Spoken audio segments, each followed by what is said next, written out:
Hi, I'm Daniel. I'm 50. I used to think I knew my wife, but now I look at her as if she were a stranger, and I don't understand what happened. The silence in our house, once a peaceful quiet, now felt heavy and suffocating. It was a tangible weight pressing down on every room, every conversation, every unspoken thought. I'm 50 and my wife, Sarah, is 43. We've been married for 10 years, and for most of that time, our relationship, with all its ups and downs, felt like a solid, predictable rhythm. Now, that rhythm has devolved into a chaotic, discordant mess, and I feel like I'm standing on the precipice of something terrible, something that will end us both. I've tried everything I can think of. I've been kind. I've been open. I've been assertive without being mean, or at least I've tried my best not to be. But lately, I've given up even that. I don't say anything until the situation gets so bad I have no choice but to intervene, usually right before she's about to miss a day of work. The decline started so slowly, so subtly, that I barely noticed it at first. It's the way it always happens when people stop caring, isn't it? The little things start to slip, and then the big things follow. The first signs were in her diet. She had always been a bit of a casual eater, but the changes became more dramatic. Then came the personal hygiene. A few skipped showers turned into days without one. And her lifestyle, once a heavy, sleeper's routine punctuated by a brief burst of activity, became a slow, creeping withdrawal from the world. We used to go hiking together. It was a simple shared joy, a quiet time for us to be in nature and just exist without the noise of life. But then came the cancer. It was a long, brutal couple of years of surgeries, of being told to not work out, to rest, to recover. The physical toll on me was immense, but the emotional toll was even greater. I didn't gain a lot of weight, but she did. I watched her, from the couch where I was recovering, as her body changed. She was never a super active person, but before the cancer, there was a quiet effort to stay healthy, to stay in shape. That effort just vanished. For years, our dog, a little bundle of fluff and energy, had been her alarm clock, her reason for getting out of bed. She would be up before 8 every morning, getting him out, playing with him, feeding him. It was a beautiful, pure kind of love. But as time went on, the poor dog started to spend more and more time in his kennel. 22 hours a day it felt like, even when she was working from home. Me saying something just evoked a hollow shame. She would get the dog out, a quick, half-hearted walk around the yard, but she would put him back as soon as I went upstairs or started doing something else. It was like she just stopped caring, even about the little dog she loved more than anything. Yesterday, she even talked about finding him a new home. The words hung in the air, a final, definitive declaration of her surrender. We have a nice home and good jobs. My kid from a previous marriage has moved out, but our relationship was always a source of quiet tension. My wife was never really that involved. She skipped out on his birthdays, never showed much interest in being anything other than my wife, not really his mom. She wanted kids, but it never worked out. Her problem with spending money, a problem she wasn't honest about, made me pull back. I didn't trust her enough to go through the messy, painful process of having a child with another dishonest partner. Not after what I went through with my kid's mom. We stayed married, but she always mourned the fact that I didn't trust her enough to have a kid with her. It was a wound that never healed. A quiet, unspoken source of resentment that I was starting to see had festered into a deep, ugly wound. At this point, my list of grievances isn't about her lack of emotional support or being there for me. I've accepted that. I've learned to be self-sufficient, to not lean on her for the things she simply can't provide. She's treated me better than anyone else has, and that's the terrible, frustrating part of it. I'm still trying to make it work. But what I am concerned about is her new list of bad habits, a quiet, insidious rot that has evolved over the last year. I don't know why, other than complacency or depression, but I need help and advice to break some of these habits before they develop into more serious problems that will end us. In no particular order, some of these new habits include: she only showers every 3 or 4 days, not even after intimacy. It's a cruel, painful reality, one that makes me want to pull away, to turn my back on her. But then she comes home from work and randomly insists she has to shower. The sudden, inexplicable need for cleanliness after a full day of work, but not after a night of being together, feels like a slap in the face. She refuses to work out. She stood in the kitchen once, stomped her feet, crying, and screamed that she hated working out. And that was it. The conversation was over. She will go for a walk, but she refuses anything else. It's an act of defiance, a quiet, passive-aggressive refusal to take care of her body, her health. She refuses to change her diet. Even when she gets self-conscious and tries to eat a salad, it's a huge bowl drenched in everything she can throw in there. Cheese, dressing, seeds, veggies, lettuce, all of it. The healthy attempt is a mirage, a cruel joke. I asked her once to read the calories and serving size on a bottle of ranch dressing. She literally shrugged and dumped the whole thing on the salad. It was an act of quiet defiance, a way of saying, I don't care. I won't change. Our intimacy has gotten miserable. She is about as interested as I am, and that isn't much. I try, but sometimes she smells so bad I have to ask her to stop in the middle to go grab a shower. The words feel cruel, but the reality is even more so. We used to have a lot of fun, a shared, joyful connection. Now she just lays there, making a squeaking noise until I'm done. It's a sad, pathetic imitation of a physical connection, a hollow shell of what we used to have. She now sleeps a minimum of 12 hours a day. She leaves her dog in the kennel until after 9 in the morning, until it barks loud enough to wake up the whole house. She takes naps around noon almost every day and lies about it. She will come downstairs, her face a mask of exhaustion, and say she was just lying down for a minute. It compounds when she sleeps longer than 12 hours a day, because she gets really foggy and decides that she needs to top it off with another nap.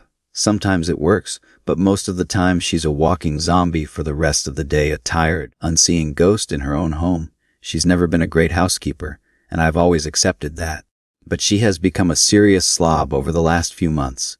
No cleaning up, no dishes, and her laundry happens only when she's at the dire end of underwear. It's a quiet surrender, a way of saying, I give up. I don't care about our home, about our shared space. I would think she was cheating, but that usually leads to them taking better care of themselves. This looks like she just stopped caring. She flatly refuses therapy, and consistency is non-existent.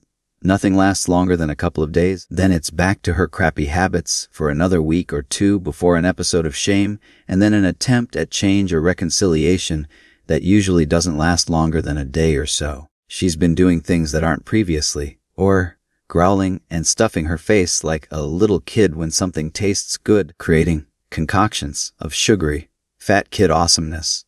By combining fun foods into something that gives me a headache after a couple of bites, she eats the whole bowl, a quiet, defiant act of self-destruction. And now everything is about eating, even intimacy sometimes.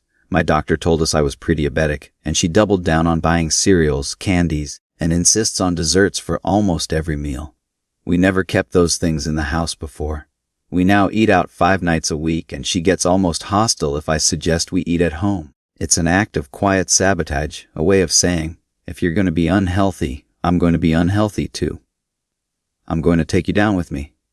I don't know if she's addicted to food, has given in to her depression completely, or is just trying to harm me, or all of the above. I'm all ears and hoping I don't sound like too much of a jerk. The days blood into each other, a dull, repetitive cycle of quiet despair. The house was a battleground, a silent war of attrition. The dog, once a symbol of her life and her love, had become a prisoner, a sad, whimpering testament to her slow, creeping surrender. I would come home from work and find him in his kennel, his eyes pleading with me, his tail giving a single, pathetic wag. I would let him out, and he would run around the house, a frantic, joyous energy that felt out of place in our quiet, broken home. She would come downstairs, a tired, wary ghost, and watch him for a moment before disappearing back upstairs. The scene would repeat itself every day, a silent, painful reminder of what we had lost. I tried to talk to her about it, a gentle, probing conversation that was meant to be a way in, a way to connect. I would sit on the couch next to her, and I would try to hold her hand. She would pull away, a quiet, almost imperceptible withdrawal. I would ask her what was wrong, what she was thinking about. She would shrug a small, defeated movement of her shoulders. Nothing, she would say. The word, a simple, 4-letter word, felt like a wall, a barrier that I couldn't get through. The arguments, when they did happen, were short and brutal. They weren't loud, angry fights, but quiet, simmering explosions of frustration. I would try to talk to her about her diet, about her health, about the pre-diabetic diagnosis. She would shut me down, a cold, unwavering wall of denial. I'm fine, she would say. The words were a lie and we both knew it. But there was nothing I could do. She had decided that she was a victim, a person who had no control over her life, and there was nothing I could say or do to change her mind. The intimacy, once a joyful, shared experience, had become a quiet, painful ritual. I would try to initiate it. A gentle touch on her arm, a quiet word. She would either ignore me, or she would acquiesce, a quiet, resigned acceptance that felt more like a chore than an act of love. She would lie there, her body a foreign landscape, her breath coming in quiet little squeaks. I would try to feel her, to connect with her, but it felt like I was touching a ghost. Her body was there, but her mind, her heart, her soul, it was all gone. The days of her concoctions, the sugary, high-calorie foods she would make and devour, were a source of quiet horror for me. She would stand in the kitchen, her face a mask of childlike glee, and she would mix all sorts of things together. Sugary cereals, candies, ice cream all in one bowl. She would eat it with a quiet, almost feral joy, and the sight of it made me feel sick. It was a sign of her complete surrender, a way of saying, I'm giving up. I'm going to eat myself into oblivion, and there's nothing you can do to stop me. The pre-diabetic diagnosis was a turning point. It was a wake-up call, a quiet, terrible warning of what our future would look like if we didn't change. I had hoped it would be a catalyst, a moment of clarity for her. But instead, it became a point of contention. She doubled down on her bad habits, buying cereals and candies, insisting on desserts for every meal. It was an act of defiance, a quiet, passive-aggressive way of saying, you can't control me. You can't tell me what to do. I started to feel a quiet desperation, a quiet, suffocating sense of despair. I couldn't live like this anymore. I couldn't be a part of this quiet self-destruction. But I couldn't leave her either. The thought of leaving her, of abandoning her in this dark, lonely place, was unbearable. I had promised to be there for her, in sickness and in health, for better or for worse. And this was the for worse. This was the in sickness. And I had no idea what to do. I started to do some research on my own. I read articles about depression, about addiction, about emotional withdrawal. The symptoms all fit. The sleeping, the lack of hygiene, the loss of interest in things she once loved, the self-destructive behavior. It was all there. I felt a sense of quiet understanding, a painful realization that this was not just about me, about our marriage. This was about her. This was about a quiet, private battle that she was fighting, a battle that she was losing. I went to the library, to the section on psychology, and I read books on codependency, on how to help a partner with depression, on how to save a marriage. The books were full of advice, of strategies, of things to do. But they all felt so hollow, so superficial. They didn't understand the quiet, insidious rot that was eating away at our lives. They didn't understand the pain of watching the person you love disappear right in front of your eyes. I tried to talk to her about therapy again, but she flatly refused. The word was a trigger, a sign that I was admitting defeat, a sign that our marriage was broken. I'm not going to therapy, she would say. I'm not crazy. The words were a quiet, desperate plea for me to stop, to not see the truth that was staring us both in the face. The episodes of shame, the quiet, fleeting attempts at change, were the most painful parts of all. She would have a good day, a day where she would shower, where she would get the dog out, where she would eat a salad. I would feel a sense of quiet hope, a feeling that we were finally getting our lives back on track. But then, the next day, it would all be gone. The shame would pass, and she would go back to her old habits, her old routines. It was a cruel, endless cycle, a cycle that was slowly but surely killing our marriage. I didn't know if I was doing the right thing. I didn't know if I was helping or if I was just enabling her. But I couldn't give up. I couldn't abandon her in this dark, lonely place. I had to try. I had to keep fighting. For her, for our marriage, for the life we had built together. I just didn't know how to do it anymore. The breaking point came, as it always does, when I least expected it. We were sitting at the dinner table, a tense, silent meal that was interrupted only by the sound of our forks scraping on the plates. She had insisted on going to a restaurant, a quiet, unassuming place that was a testament to our quiet, unassuming lives. The food was rich, the portions were huge, and she was eating with a quiet, almost defiant joy. I was picking at my food, my stomach a knot of anxiety and despair. I couldn't take it anymore. I put my fork down, and I looked at her. Her face was a mask of concentration, her eyes focused on her plate. I took a deep breath, and I said the words that had been building inside of me for months. I can't do this anymore, I said. My voice was quiet, but it was filled with a quiet, desperate finality. She looked up at me, her eyes wide with a quiet panic. What are you talking about? She asked. The words were a quiet, desperate attempt to pretend everything was fine. I'm talking about us, I said. I'm talking about the way we're living. I'm talking about the lies, the secrets, the quiet desperation. I can't live like this anymore. I can't watch you do this to yourself. I can't watch you do this to us. The words were a dam breaking, a flood of emotion and frustration and pain. She looked at me, her face a mask of shock and disbelief. I don't know what you're talking about, she said, her voice a quiet, desperate whisper. I looked at her, my eyes filled with a quiet, devastating sadness. I'm talking about the dog, I said. I'm talking about the way you've stopped caring about him.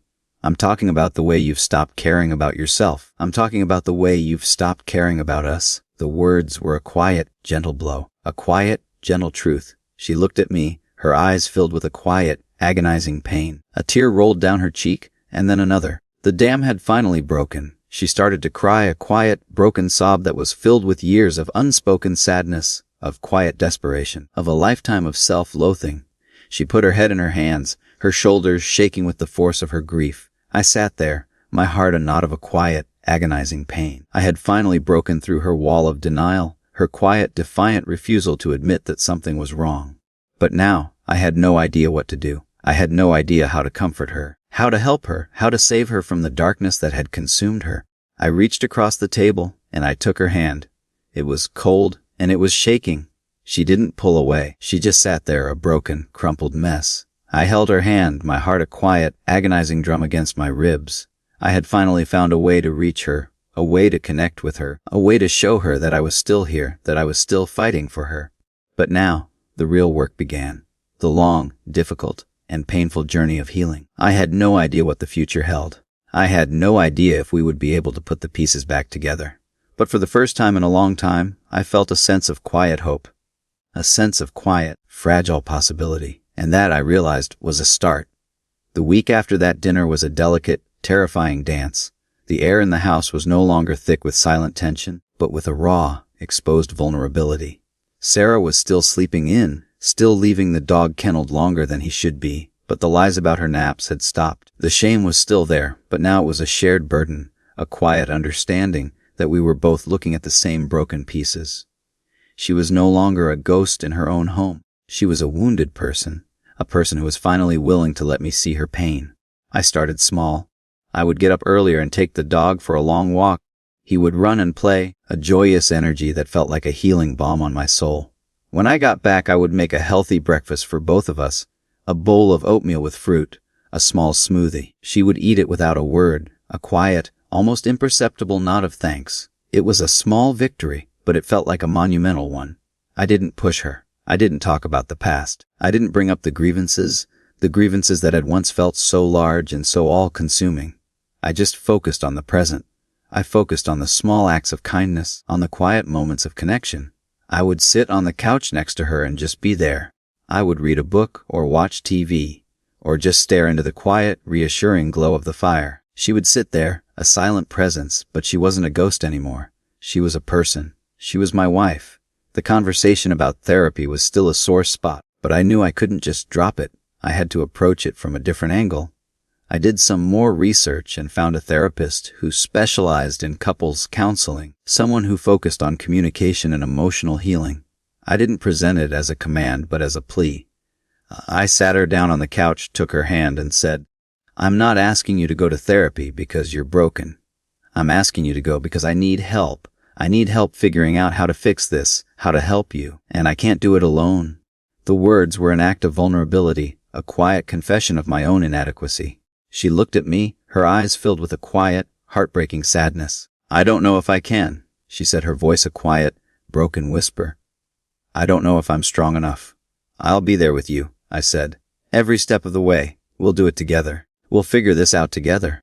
The words were a quiet, powerful promise, a promise that I was finally willing to keep. She didn't say anything for a long time. She just sat there, her hand in mine, her body a quiet, trembling presence, and then a quiet, almost imperceptible nod. "Okay," she said. "Okay, let's do it." The word was a quiet, fragile beginning, a quiet, fragile hope. Our first therapy session was an ordeal. She was quiet, withdrawn, her eyes fixed on the floor. She would only answer in monosyllabic responses, a quiet, defiant refusal to engage. I did most of the talking. I talked about the decline, about the weight gain, about the lack of intimacy, about the dog. I talked about my frustration, my anger, my quiet despair. The therapist, a kind, gentle woman with a quiet, understanding voice, just listened. She didn't judge. She didn't interrupt. She just listened. At the end of the session, she looked at Sarah.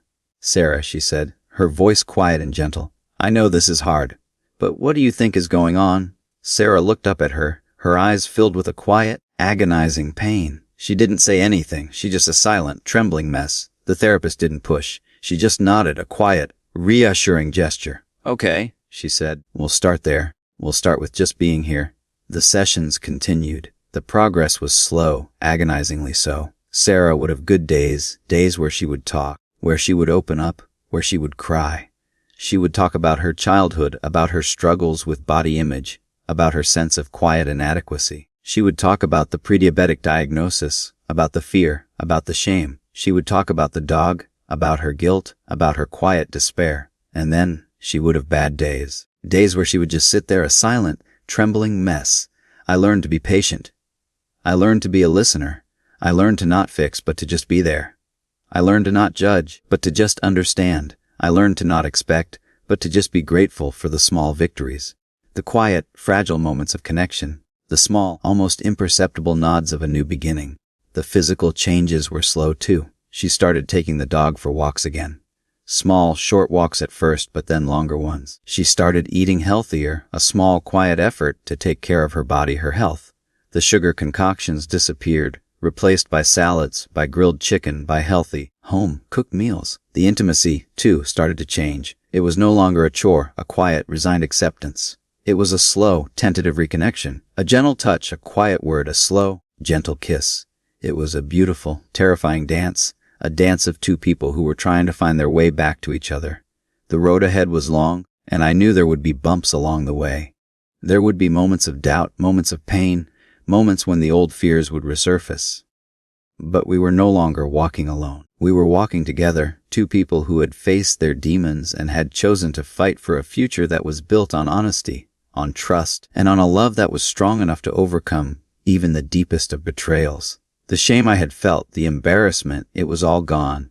It was replaced by a sense of quiet pride. We were a work in progress, a testament to the power of forgiveness and the resilience of the human heart.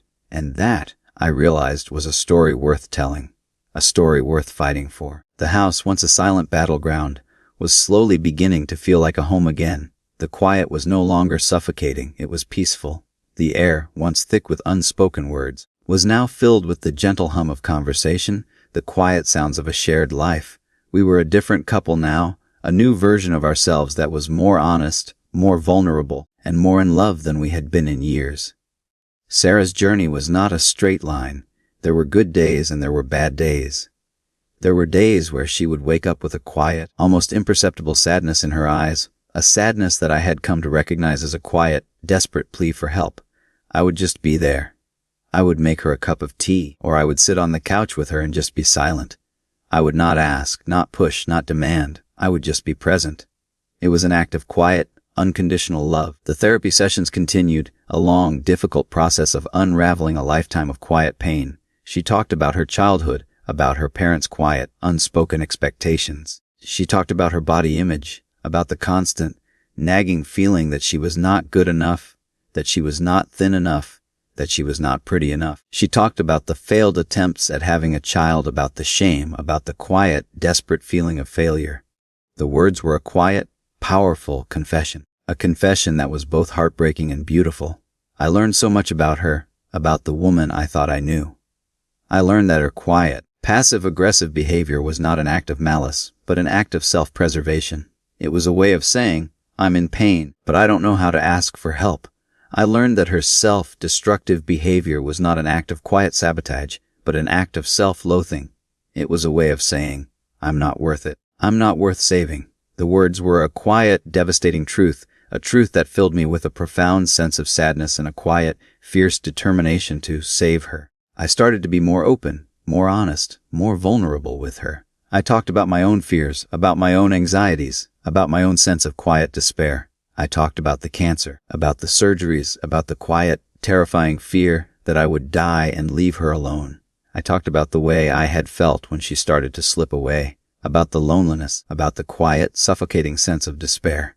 The words were a quiet, gentle act of love, a way of saying, I'm here, I'm with you, we're in this together. The changes were small at first. A shared walk with the dog, a home-cooked meal, a quiet, gentle touch on the arm. But over time, the small changes started to add up. She started to take an interest in her own health. She started to go to the gym, not with a quiet, defiant anger, but with a quiet, determined grace. She started to eat healthier, not with a quiet, self-sacrificing despair, but with a quiet, joyful sense of purpose.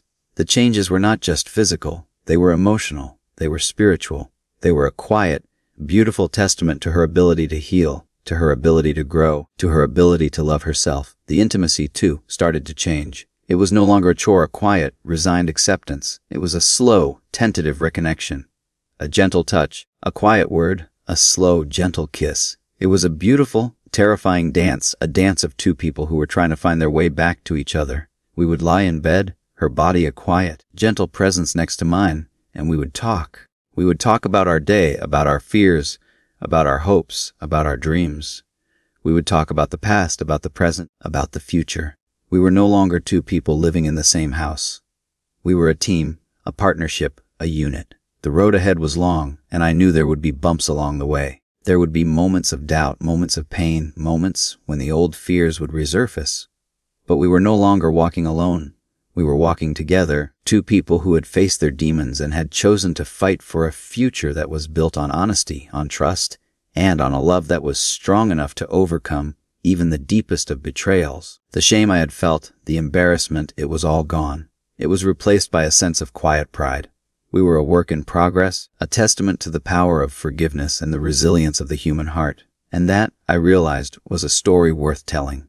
A story worth fighting for. The quiet hope that had started as a fragile flame now burned with a steady, unwavering light. We were still in therapy, a regular, non-negotiable part of our lives. The therapist was no longer just a kind, gentle woman who listened. She was a guide, a quiet, reassuring presence who was helping us navigate the treacherous waters of our emotional lives. We had started to talk about the deeper issues, the ones that had been festering for years. We talked about the lack of emotional support, about my quiet, self-sacrificing love, and about her quiet, self-destructive despair.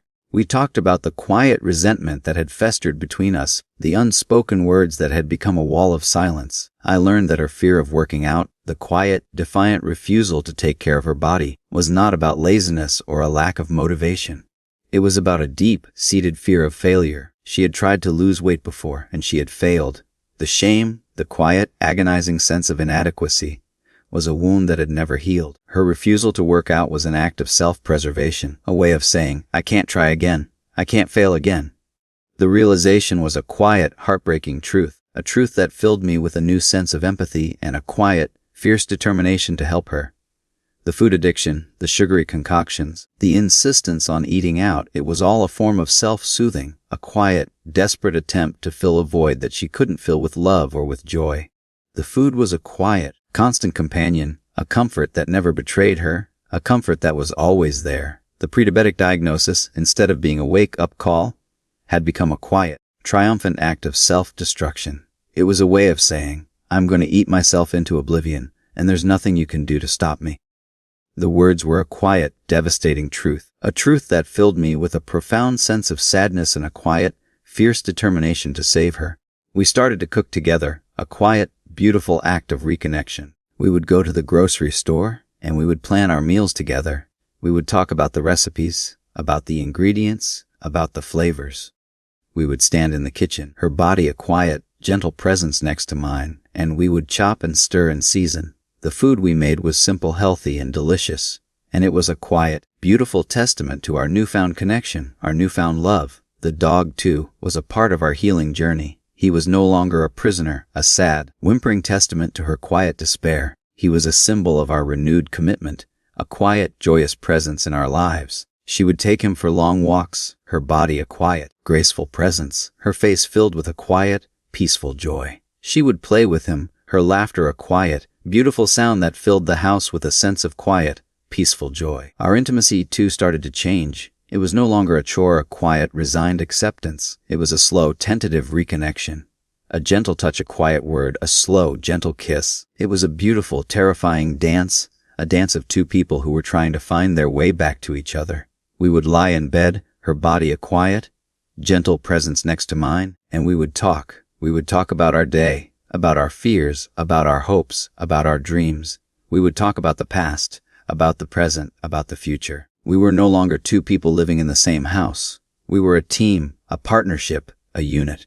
The road ahead was long, and I knew there would be bumps along the way. There would be moments of doubt, moments of pain, moments when the old fears would resurface. But we were no longer walking alone.